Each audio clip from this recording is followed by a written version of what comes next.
actually use it to adjust the camera because YouTube always cuts off the beginning of my live videos when it uploads them. So I'm hoping that I'm actually live now.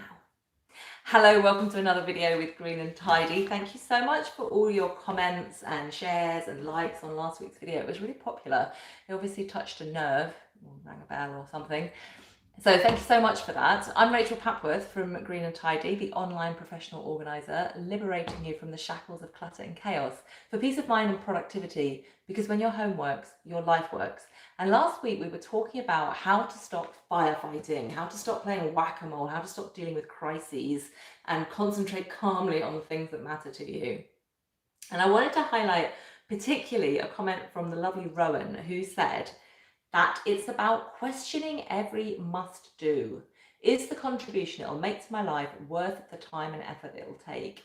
Yes, great point, Rowan. It's about prioritizing what's important. And I thought I'd talk again about something I've talked about before, which is the Eisenhower matrix. Apparently this was come up with by Eisenhower. This is the Eisenhower matrix. It's a way of prioritizing tasks, and I'm hoping this is the right way around for you. It looks backwards on my screen, but I'm thinking it'll be the right way around for you. So what you do is you categorize your tasks according to whether they're important or not important, and whether they're urgent or not urgent.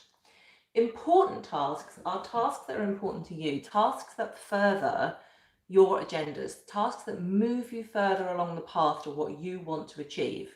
So it could be work goals, but it's also your personal stuff, your relationship stuff, your home stuff, your spiritual stuff, your health stuff, your mental well-being, anything that's important to you that moves you forward. That's what goes in important. Urgent is obviously time sensitive, so it's stuff that has got to be done now, and either if you don't do it now, either it can't be done or there's going to be some kind of disaster. But be careful, because some things feel urgent when they're not really, and that's what's really, really important, because just because it's urgent doesn't mean it's important. Come back to that. So you want to prioritize tasks that are urgent and important because they matter, and if they don't get done now, well, either they can't be done or there's going to be some problem, right? So that might even include crises. That might include things that have come up that suddenly have to be dealt with. So if you depend on your printer, you use it every day, and your printer breaks down, well, you're going to have to spend some time either fixing it, getting it fixed, or replacing it. You know, if your wood is delivered and they can't put it in the front garden and they have to put it in a parking space, and you don't want to naff off your neighbours, you're going to have to rejig your day and unload the wood, right? So not all crises are foreseeable. But when I get to, I've got notes here, you can tell. Okay, but the point is, you want to avoid crises if you can, and that is where the next priority comes in. We tend to get pulled into the urgent categories because they feel like priorities, when sometimes they're actually somebody else's priority. You know, even a ringing phone, which feels really urgent, yeah, you've got to answer it now or you've missed your chance. It's actually somebody else's priority. It's important to somebody else. It's probably not important to you. You know, it might be, but it may well not be.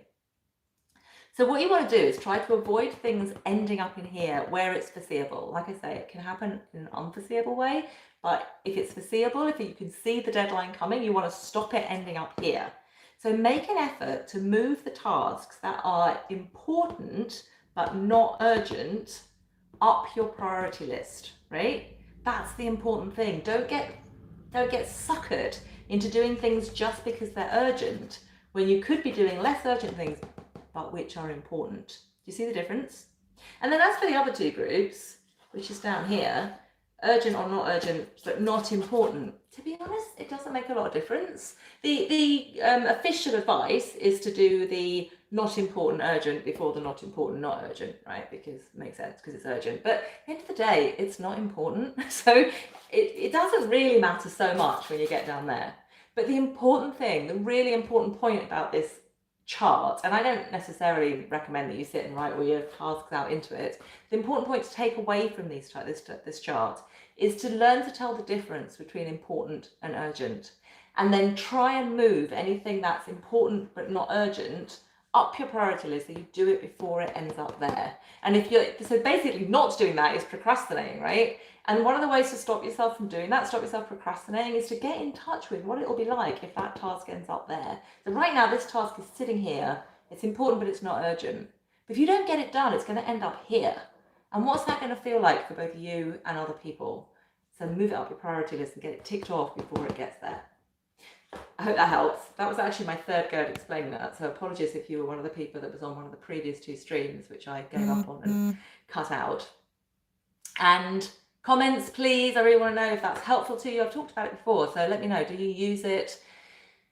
What stops you prioritizing your important tasks? What pulls you into doing things that seem important when really they're just urgent? Comment below, give me a like, give me a share, and I'll see you in next week's YouTube Live. Bye for now.